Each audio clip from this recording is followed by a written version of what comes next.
Good evening, everybody. My name is, wow, this is weird. Everywhere I turn around, there are people. I was going to pick a direction before I make myself dizzy.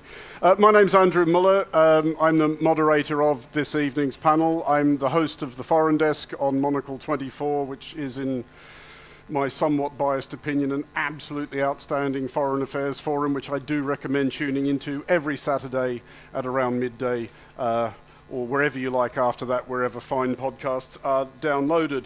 I'm going to introduce this evening's panel, which is titled Precedents, Presidents and Preparations, America After 2024.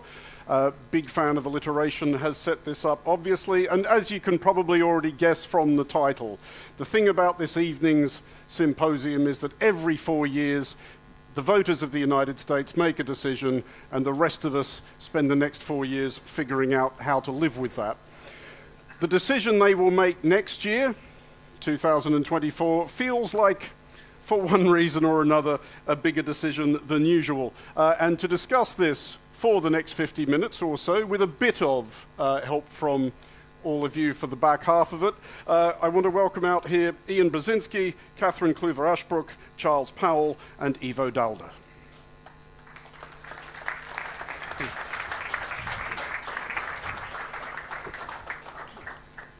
I go there.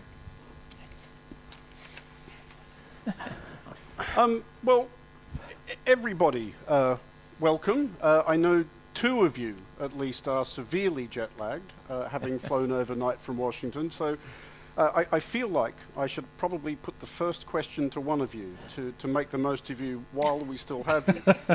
So Ian, I will start with you. Going back to the supposition I began this discussion with, does next year, a big deal though it obviously is, feel like an even bigger deal than 2020 or 2016? Yeah, I think it does. Let me first say thanks, GlobSec, for having us as part of this discussion. I do think it's a more important election. I wouldn't say dramatically more important, wouldn't overhype it, but 2016 was kind of a shock to the system.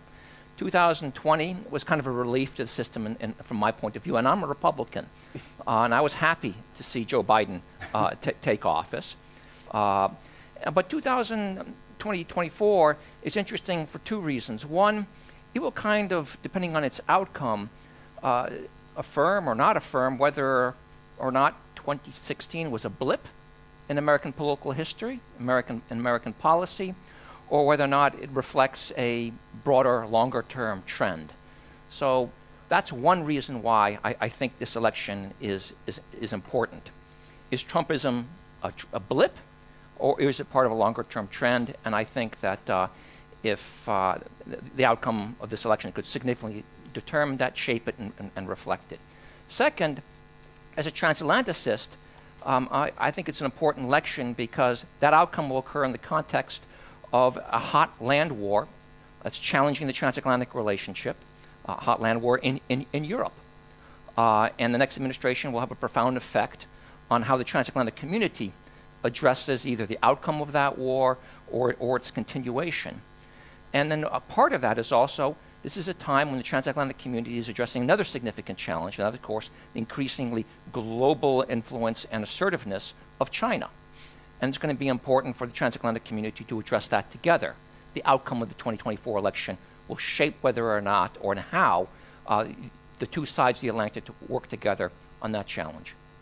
And Ivo, I'll bring you in before we also have to start introducing each question to you by banging the clipboard very loudly on the chair. I don't want to make this discussion all about Donald Trump, largely because not making this discussion all about Donald Trump might in some small way annoy Donald Trump. But should we be resigned to the idea that at the very least he will be the Republican nominee for president?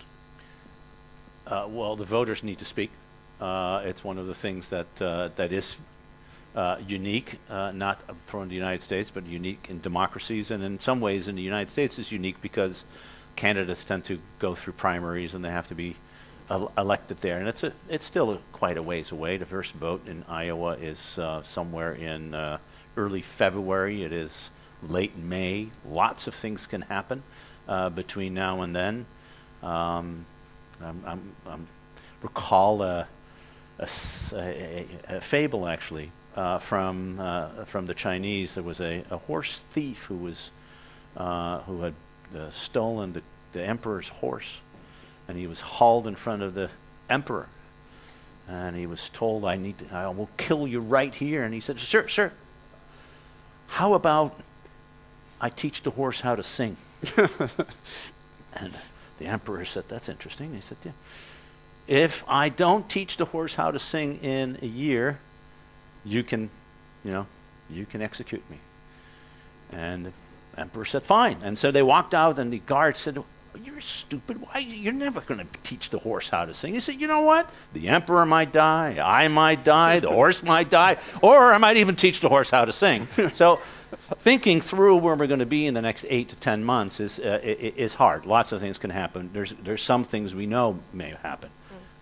We are likely to see a number of very significant criminal indictments of the outgoing president, both federal, with regard to the January 6th and the documents case, which seems to be closing in on him, and statewide with regard to Georgia.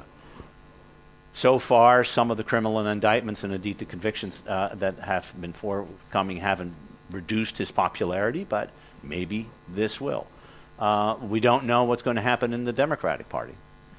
Yes, Joe Biden is running, and he's unlikely to be unseated by Robert Kennedy or Marianne Williamson. You may not have known, but those are running for the primary for the Democratic Party. But something may happen. So I don't want to get in the game of he's going to win and this election is over. That said, he's the front runner in the Republican primary by quite a bit. A new Iowa poll has him up by 65%. Over the entire field, 40 points ahead of Ron DeSantis. Biden is virtually unopposed, and we'll have if I were a betting person, it'll be election between these two. Cathryn, as a personification of the European-American relationship, do you feel like Europe absorbed enough of a lesson from the first Trump term, possibly tempting fate to call it the last Trump term, but absorbed enough of a lesson that can't necessarily be taken for granted, the transatlantic relationship? Well, I think in short, no. Because we know that in a number of ministries around Europe, we're now actually doing some tabletop exercises in terms of what might happen if Donald Trump returns to the White House, which, of course, when 2016 happened, we couldn't yet imagine that we would have a land war in the heart of Europe, and that makes everything a little more urgent. But I think what the Europeans are also quickly overlooking is the fact that we'll talk about Trumpism as a person, but there are things that happened in those 4 years to the sanctity and functionality of the American democratic system. And I talk about it, in terms of the bones being the institutions, and then the norms being the bone marrow. And in those 4 years, that bone marrow was, viscerally scratched out of the institutional strength of American democracy. And while I completely agree that, with this last election, the Europeans felt for a moment, at least for that, first year, they could kind of exhale. There were a number of decisions taken on the foreign policy front, where the Europeans felt, well, you know what, maybe the Americans are now fully isolationist down to the bone, and looked at the Afghanistan decision, which forced the Europeans' hand. That kind of made them rethink on whether those initial set of promises coming out of the Biden White House, that we would now have a relationship on eye level, that the Americans were deeply grateful to the Europeans for upholding the multilateral architecture, particularly the Franco-German alliance for multilateralism, that had all, we had survived that period, that somehow deep in the American soul, I do think that there's a sort of fear among the Europeans that it wasn't an aberration. and that there are even components within this administration that could kind of push the Europeans around in the way that they might not be fully ready to take action. But I think fundamentally the Europeans are not entirely prepared for an election campaign that's coming up that will be different because, not just because of the people and the people who are voting, but because, we're having a knockdown, drag-out fight on the electoral system in the United States. We have a Supreme Court that's gotten much more involved in the United States in what districts will look like and how gerrymandering works, in terms of who gets to vote, those kind of things. I think Europeans have taken, in that sense, their eye off the ball when it comes to, the integrity of American democracy, which I think is still very much in danger and very much in play. There's a couple of points there that I do want to come back to about the isolationist tendencies of Joe Biden and how they might grow perhaps even more pronounced should he win a second term. But before we get to that, Charles, as a bit of a follow-up question to the one I just put to Cathryn, is it being too Pollyanna-ish to suggest that perhaps one term of Trump might have been quite good for Europe in that sense, in that it reminds Europe that you cannot take America for granted, and it reminds Europe that, possibly they have been guilty of taking something of a free ride for most of the post-war decades. I have quite a lot of sympathy for that view, and I would add to that, of course, the impact of COVID, which incredibly we no longer talk about. But Europe basically suffered a double whammy. The first was the Trump administration. It blindsided us completely. The second was COVID. The combination of both made us realize that we were far more vulnerable, I think, than we'd ever, than we were aware of. And to some extent, as Cathryn was saying, we're still unprepared. Well, nobody is really prepared for a second Trump administration, frankly. I don't think American society is either. But there's another point about our lack of preparedness that I want to raise, which isn't often raised, and that is European Trumpism.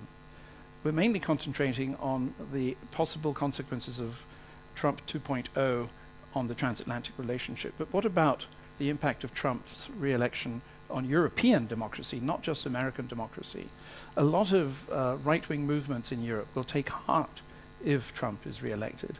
And, I don't want to name names necessarily, but we all, I'm sure we all think of a long list of European leaders who are actually silently rather looking forward to that. So I'm worried about the consequences of Trump's election internally, for the quality of our democracies.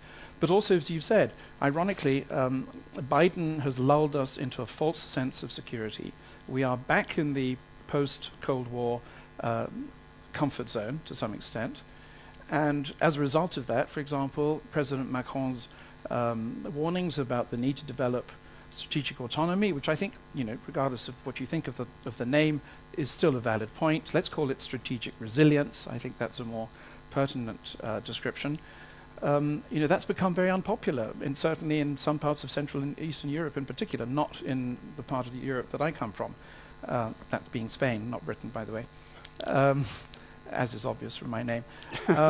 So, Biden has lulled us, or the Biden administration plus the Ukraine war have lulled us into this false sense of security, in the sense that we are more dependent on the US than ever before.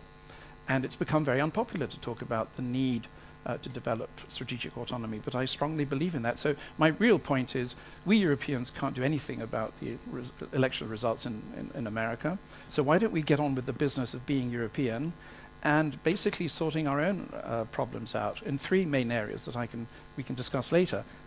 Rebalancing the relationship with the United States.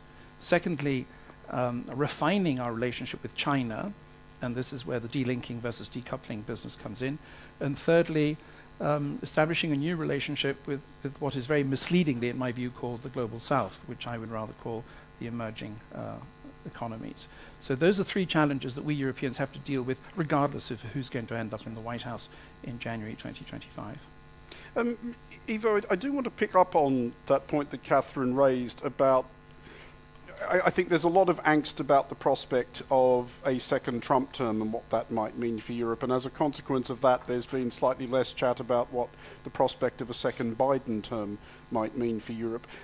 If you measure him against his Democratic predecessors as president, Obama and Clinton, both of whose views on foreign policy you did something to shape. Do you think Biden is noticeably more isolationist than they are, or is it just perhaps that he's more focused on China?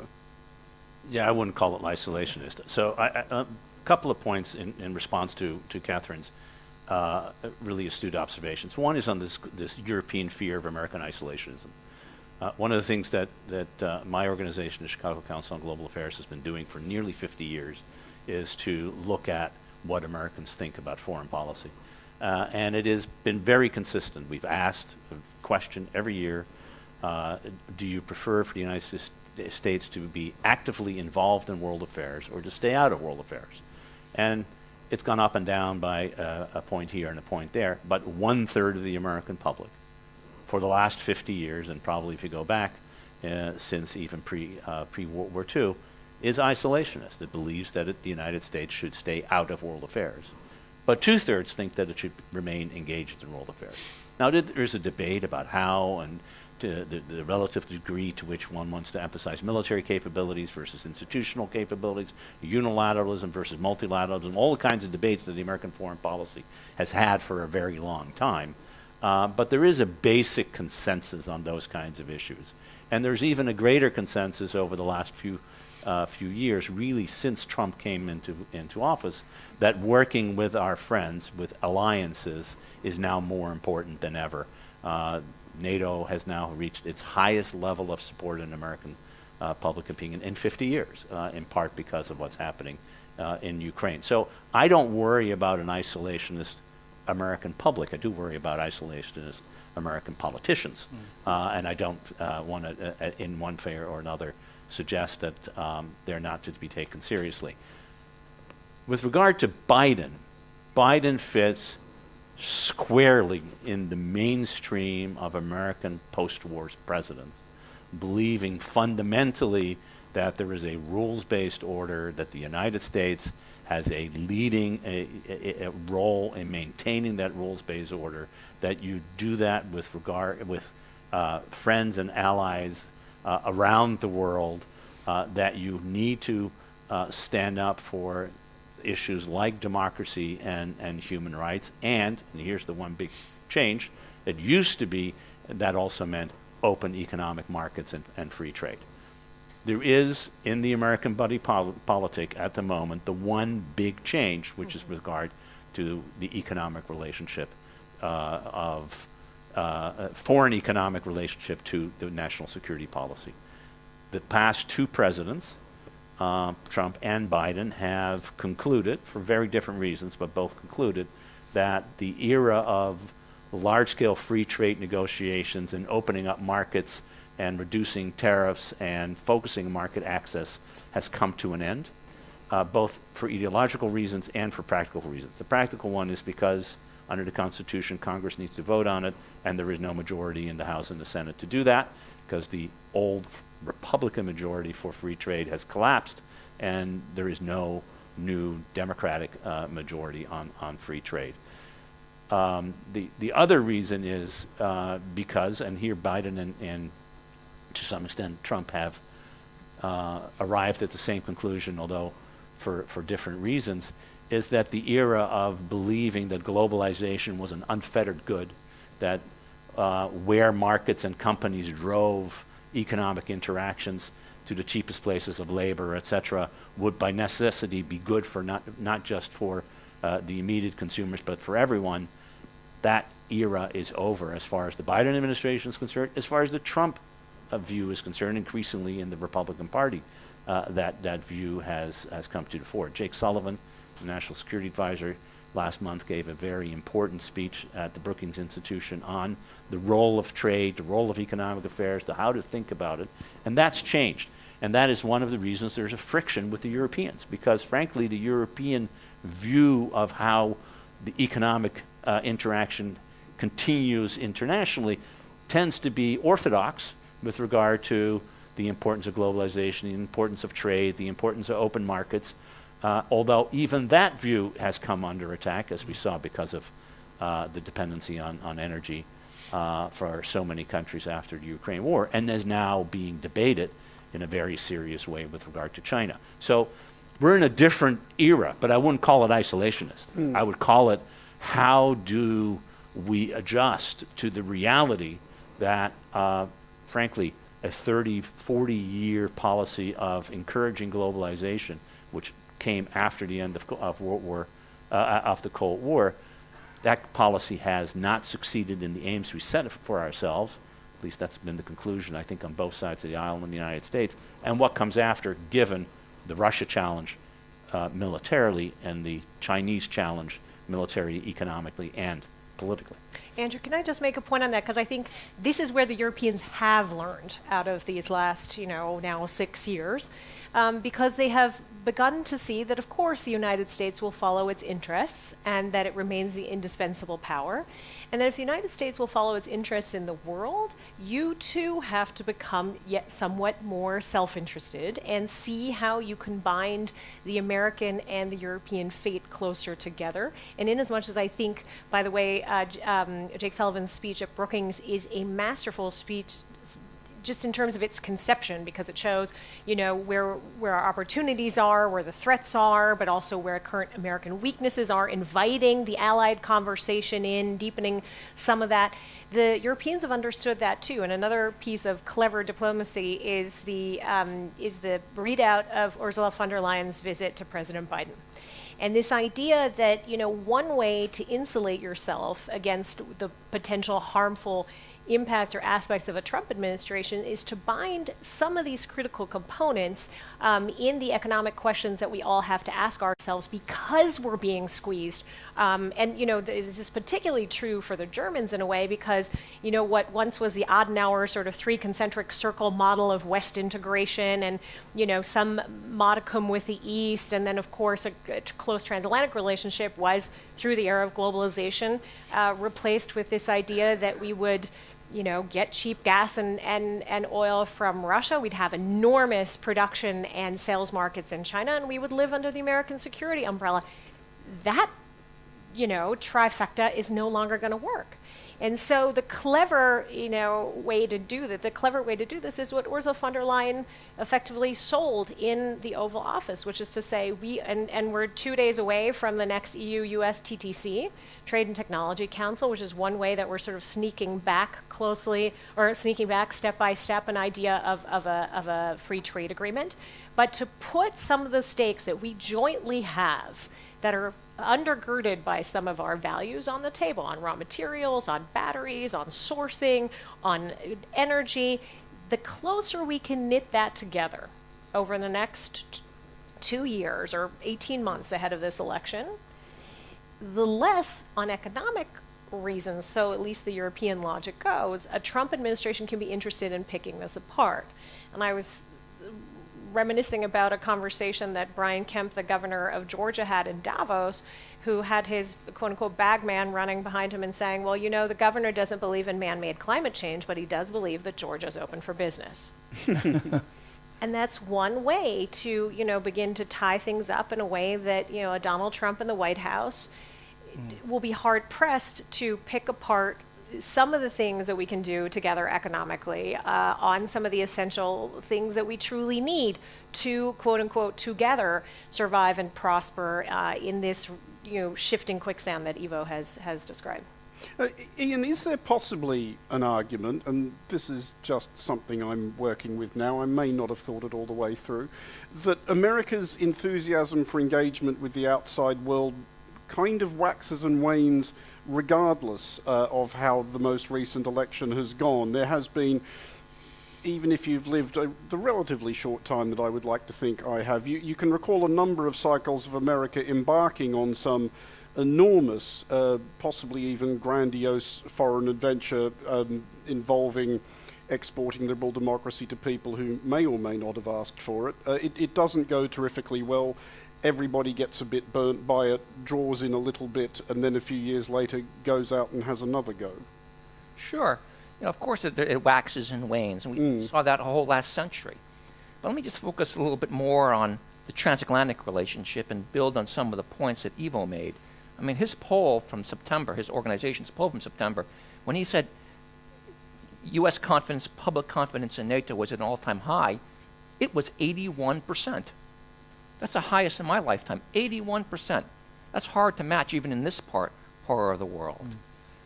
Support for the accession of Finland and Sweden, I think, was 74%. It was a slam dunk in the US Senate, getting something like 95, 96 votes. When people come over and go, is America on an isolationist track? I we just are spending $70 billion, according to Kiel, on Ukraine. We've put 40,000 US troops over the 60,000 we had permanently deployed in Central Europe. Now, this is a Central European location, but I have to ask our West Europeans, do you collectively have 40,000 troops in Central Europe? The answer is no. And the United States is leading the effort to address the increasing challenges posed by China. So we're stepping up our operations in the Indo-Pacific. So when I look at this, and you go to Congress, and people are always wondering about U.S. commitment to Ukraine. You go to every committee, and you look at you look at the chairman and the ranking minority member, they got one or two positions. It's either we're doing enough for Ukraine or we should be doing more. So I think what Europeans ought to be asking themselves is not, how do we run from the trauma of Trump, but how do we solidify this very powerful transatlantic commitment that's evident in our government, in our legislature, and in our public. That needs to be Europe's game plan. And I would say there are two key priorities.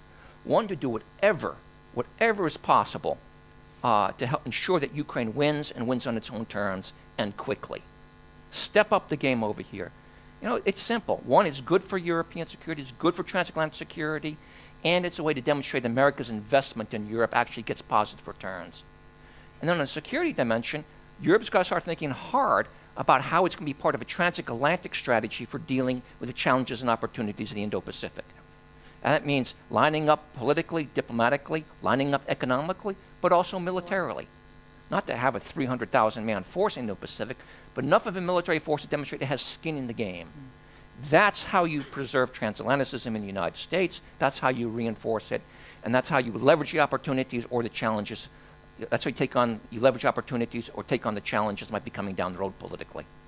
Charles, is there an element of self-interest in the Ukrainian conflict that Europe could focus on a bit more there as well? Because obviously within the last 18 months we have seen NATO, if for hideous reasons, revivified. It's only a bit over 18 months ago since we had a US president vaguely insinuating that it was a waste of the United States time. We had a French president saying that the alliance was suffering brain death. Everybody has learnt again what NATO is there for. If Ukraine wins with NATO's support, that does rather bind Europe and the United States closer together, regardless of who wins next year, doesn't it? Totally.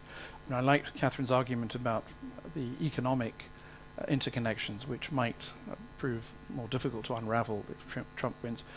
But I think what Ian was saying is crucial. We need two transatlantic conversations right now, I think. One, and they're both about burden sharing. One is about Ukraine.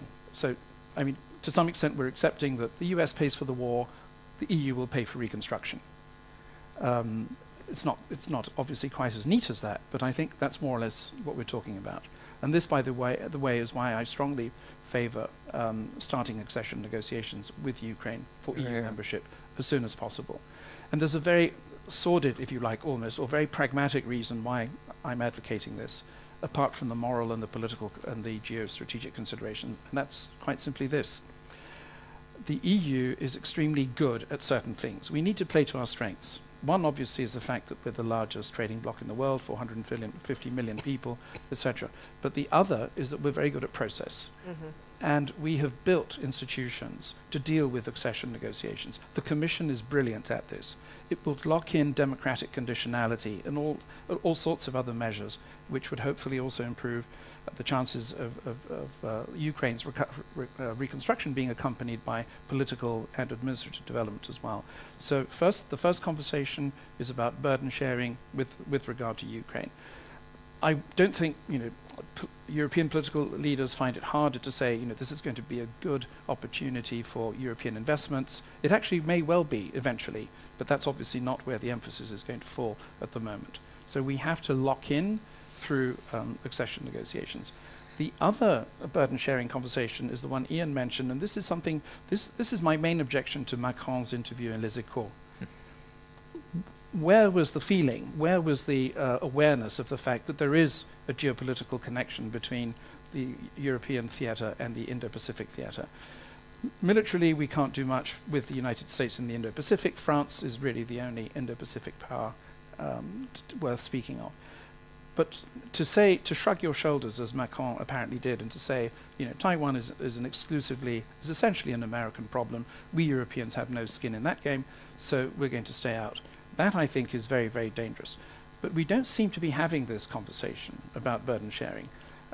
Maybe, obviously, it should start in Ukraine, because that's the most important thing. And you mentioned interesting polls. I'm based in Madrid. 80% of Spaniards now support NATO membership, unparalleled. Even more remarkably, 55% of Spaniards think that Russia is a threat to Spanish national security. Now, where the hell did that come from? Russia was a faraway place about which we knew nothing, to misquote Chamberlain. It's extraordinary. So if this is happening even in one of the countries that's furthest from the theatre, this, I think, is very encouraging as far as the rest of Europe is concerned. So yes, it is possible, I think, for European elites and European public opinions to see their commitment to Ukraine in this favourable light. Countries like Spain and Portugal are spending 0.4% of GDP last year on Ukraine, humanitarian, economic and military aid. That's pretty remarkable. I do want to bring the conversation back to the United States in particular, and we'll do a couple more questions from the panel before I start taking questions from the audience and from this magic tablet here. But Cathryn, again, as our transatlantic bridge at this conversation, I was interested by what Charles said earlier about what we might think of as Euro-Trumpism, that cast of populist politician here in Europe, which wouldn't be all that upset by a second Donald Trump term. And the same question applies to the United States as well. Do you think that without Trump, were he to be no longer a factor in the political process, that Trumpism endures? Which is to say, is this a genuine personality cult? And of all the people that Americans could have picked to concentrate a personality cult to, I will never understand quite why you picked on that one, but still. But is this a genuine personality cult? Not sure we all picked. But is this a genuine personality cult, and without the personality the cult dissipates, or is he just the person who embodies various political forces? Well, I think the answer is all of the above in a way, right? Because depending on which Republican voter you speak to, you'll hear a different read on that. Again, there's the Trumpism that's equated with populism, but going back to my initial response, there's the Trumpism that aligns with, in some regard, what we've seen here in Europe, which is the fundamental destruction of democratic institutions and the way that we run our democracies, which I find the most frightening. And of course, that has begats a number of copycats. Ron DeSantis is one of them. He ran, a very gerrymandered campaign in Florida and gave the Republican caucus another 4 seats. And, if you look at what constitutes the curtailment of individual liberties in the state of Florida, he's done that, on the basis of a landslide victory very, very quickly. So certain elements of the Trumpist piece certainly remain and get refracted, and in some respects grow in a very frightening way. Donald Trump was not and has not been running around recommending pulling books from bookshelves in the very practical way in which Ron DeSantis has, which I think raises a number of eyebrows here in Europe and certainly in Germany. That's very concerning given the history. So, the phenomenon is there, but what Donald Trump achieved for his party, and I think this is where the party is trying to work out its own political future, is he brought people to the voting booths that had been outside of the American political spectrum, that had felt isolated, that had felt untapped, unlistened to, unheard. But in the process, he destroyed some of, an understanding of American decency, of American norms in American political life, how we relate to one another, which gets us to the point that we have effectively radicals holding certain components of the RNC hostage in Congress. The debt piece is one thing, but the vote for speaker is just emblematic of that. So something has, a Pandora's box has been opened at the heart of American democracy, which has many things to do, of course, with longer historical lines. It has to do, with the industrial arc in the United States. It has something to do with its voting system. It has something to do with its demographics very clearly, because that regressive, backward-based narrative that Donald Trump and certain parts of the Republican Party keep pushing has everything to do with the shifting demographics, with perceived racial hierarchies, etc. So those elements of Trumpism are going nowhere. In fact, there are candidates who will clothe themselves in it and try to push it further. And in fact, I think systemically could be far, far more dangerous. You mentioned their American norms, and before we turn this over to questions, I do just want to ask each of our two American guests, still awake, both of you, absolutely brilliantly done. For those of us who regard American politics from the outside, and we are all compelled to regard American politics, this is still very much America's world, which the rest of us sort of get to live in. But do we forget, those of us who do not live there, that the politics of the United States has always been really pretty crazy? It's just that we're now a lot more exposed to it. I was thinking about this earlier. 30 years ago, there's no earthly reason why anybody in Europe should have known who someone like Marjorie Taylor Greene even was. And now she, due to the way the modern media works and social media works, she's a global celebrity. But do you think American politics fundamentally has got any weirder, or has it just got, I don't know, louder? So before I answer that, just to understand who is an American and who isn't an American, I'm an immigrant. I didn't become an American until I was 34 years old.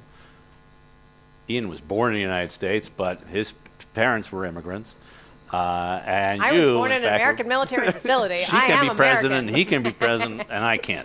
So just in many ways, what is to be American? But no, I think it's very important that we understand that this is not the first time we've had craziness in American politics. We've had craziness in American politics at the very beginning of the Republic. Remember, we had the Declaration of Independence and the Confederacy that collapsed and needed a new constitution and a new way of thinking, and a constitution then couldn't be passed but for the Bill of Rights that were fundamental to it. And within years, we had the Supreme Court assigning itself, no constitutional principle, but assigning itself the right to interpret the Constitution under Marbury versus Madison in 1803, a power grab, if you want to think of one, that we haven't seen since in many ways. Just to talk about constitutional and other issues. And of course, we had a civil war, the most bloody war of the 19th century, until 9/11, the time when more Americans died in a single day than in fact on 9/11. We've had very complicated and deep-seated politics of one form or another throughout the 20th century. Before and after World War I, we've had people being accused of everything under the sun and more. And so debate is not alien to American politics. I grew up in American politics reading fiction, Advice and Consent, learning about how the U.S. Senate could be that strange, weird, and everything else. We had McCarthy. In fact, we had MacArthur, and we had McCarthy. And so, yeah, we're going through a particular turbulent time. January 6th was something few would have thought possible. And although I tend to agree with Cathryn that democracy is fragile, I also think we should recognize there are 1,000 criminal cases currently being brought by the Justice Department and being investigated by the FBI. For just last week, The leader of the Oath Keepers was sentenced to 18 years in prison for sedition, a crime that comes from the Civil War. And so the system, however ugly it is, the system is working. So I think the reality is that this is a place that at the time and in the moment may seem to be breaking apart, but when you look at it over the longer term, have the resilience to push through. And just quickly, what do you think?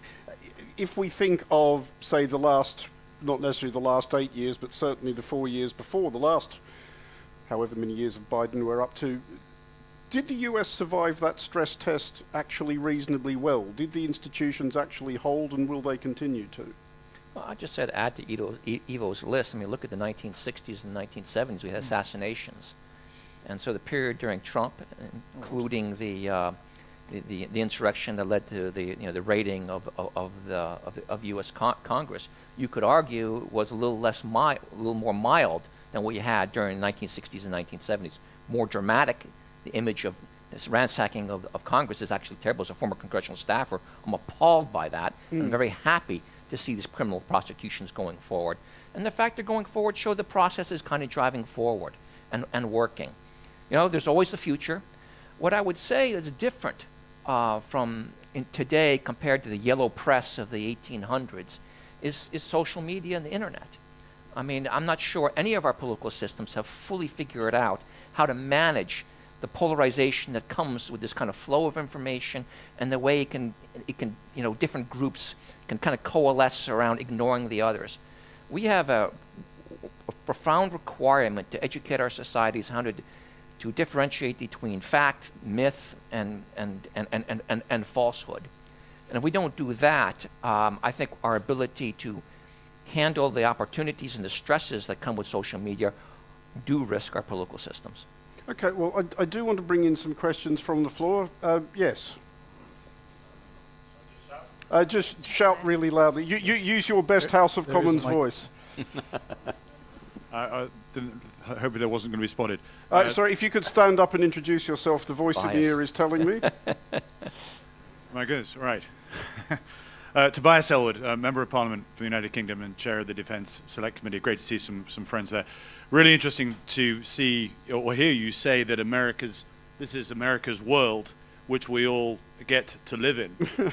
Given the subject matter that we're discussing here at this conference, I'm perhaps surprised, provocatively, for you to still say that, because there are errant nations taking advantage of the wobbliness of our international rules-based order. And maybe that's my question of the role of the United States, given where we are today. Is the United Nations, the United Nations Security Council specifically, we have one permanent member, invades another state, another permanent member says nothing but endorses effectively the actual aggression of that state, and then we have three other permanent members that have taken a little while to pluck up the political courage to stand up and support that state that has been invaded. So my question is, where does the United States go? Where would Donald Trump go in upgrading our international rules-based order, not least the United Nations, if we are to check some of the gargantuan changes that our world is going to experience geopolitically over the next couple of decades? Thank you. Let me take a shot at that. I had the privilege of traveling with Tobias to Kiev a few weeks ago, and it's good to see you again. I don't think Trump is the first person I would pick to defend the international rules-based order. But I think there's a broader question. What do you need in a world in which there's a rise of authoritarianism, in which you have great power competition, in which you have a plethora of threats beyond that, Iran, North Korea, you have demographic, climate challenges across the world, Africa, and such. You want to have a community that can leverage the maximum amount of political leverage, diplomatic leverage, political legitimacy is what I meant, economic power, and military capability. And in many ways, the transatlantic community is very well poised, very well positioned to manage those challenges. Because our GDP is some $40 trillion. Through NATO, we've unmatched military capability. And we can leverage both of those forms of power with political legitimacy that comes from a community of democracies. So the concern I have is that there are dynamics a little bit in both sides of the continent that are trying to pull us away. And if we do that, we are going to be weaker. We're going to be less capable. Just looking, because we're talking about the United States, there is an interesting debate going on. It's not a burning debate, but it's one that Europe should be engaged in. Is how should the United States be prioritizing the challenges posed by Russia and China? There's a traditional school that I belong to which says, stronger together, everywhere together. And the idea is that the United States needs to be militarily present, robustly present in Europe to secure that region. And in return, we're going to be more effective, as I mentioned earlier, if Europe and the United States are working together with a comprehensive strategy for the Indo-Pacific. There's another school out there, both in the Republican Party and in the Democratic Party, that is a kind of division of labor school that goes, hey, Europe, you got $20 trillion economy, you can handle Russia, it's weakened now, you're on your own, good luck, we're going to focus on the big kahuna, and that's China. And I think that's a strategy for decoupling. It's a strategy that's going to leave both sides of the Atlantic less capable in dealing with their quote-unquote respective regional threats. Europe can shape that debate, again, be a bit repetitive, by acting decisively to ensure that Ukraine wins quickly and justly, and stepping up and doing a little bit more with the United States in an appropriate way in Indo-Pacific.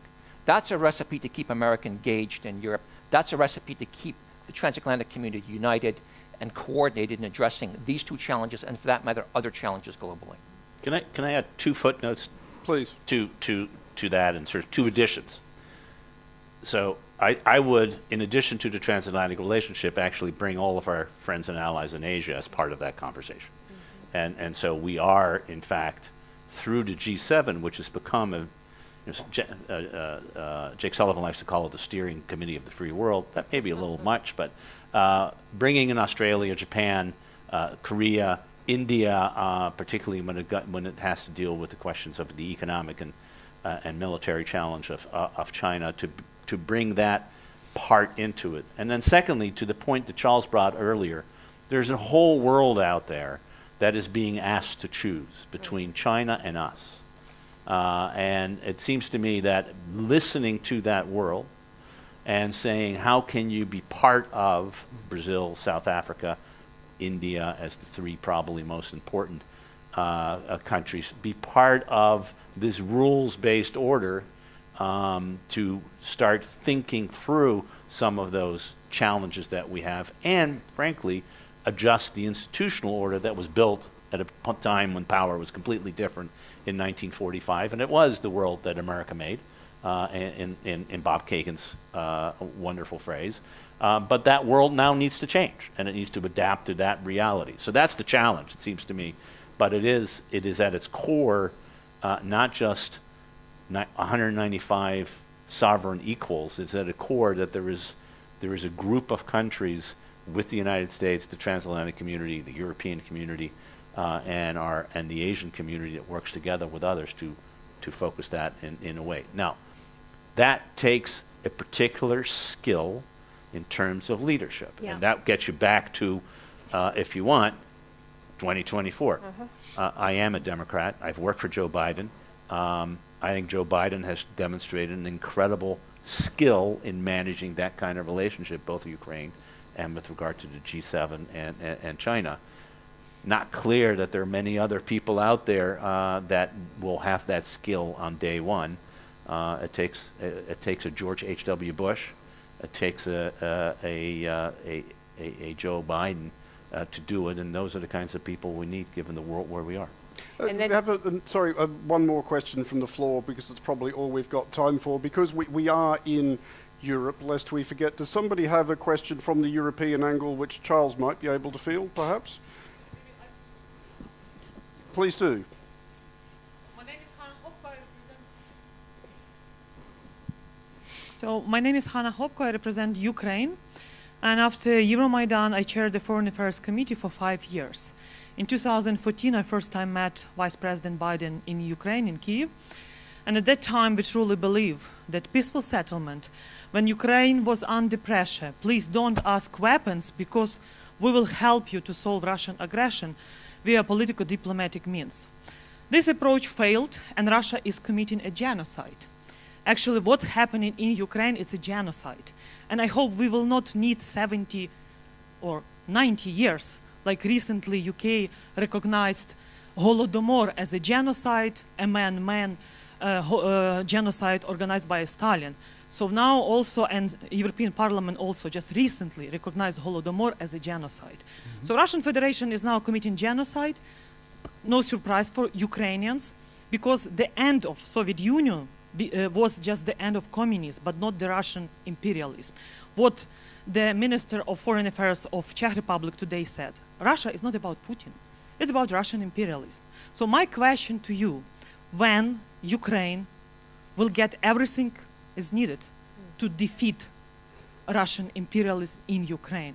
Because the level of support we are getting for within 10 years, it's not enough. This incrementalism in sanctions, in weapons, we are praying, give us HIMARS, give us tanks, give us fighter jets, give us attackers and others when we are bleeding. And what's happening now in country, we don't have enough anti-air defense and others. So talking on behalf of Ukrainian people, when US will demonstrate the same bravery like Ukrainian armed forces, and why Ukraine is not gonna to receive an invitation, formal invitation and Vilnius summit.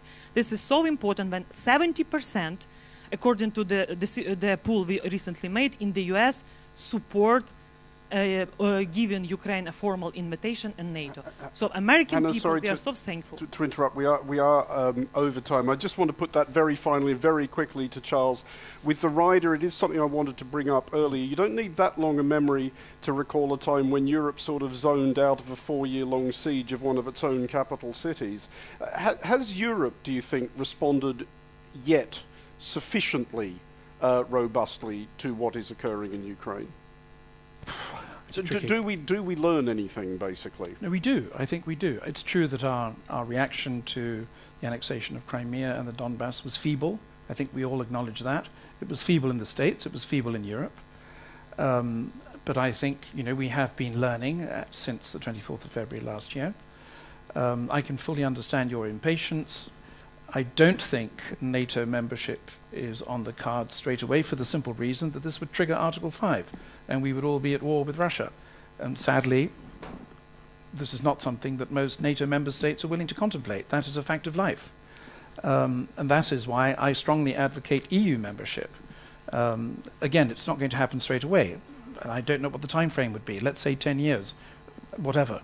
But the point is that, I think that the EU, Europe in general, but the EU specifically, institutionally, has mechanisms to come to your assistance. We have taken in 9 million Ukrainian refugees. Obviously, we would like them to be able to return to your country as soon as possible. Even Spain is educating 50,000 Ukrainian kids. That's the third largest cohort in Europe.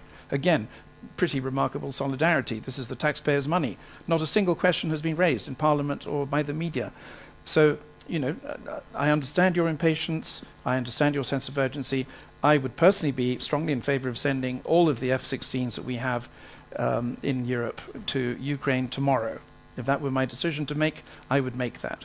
But I don't think, you should hold your breath during the next NATO conference, I'm afraid. That is all we have time for. I'd like you all to thank the panel, Ian Brzezinski, Cathryn, Clüver, Ashbrook, Charles Powell, Ivo Daalder.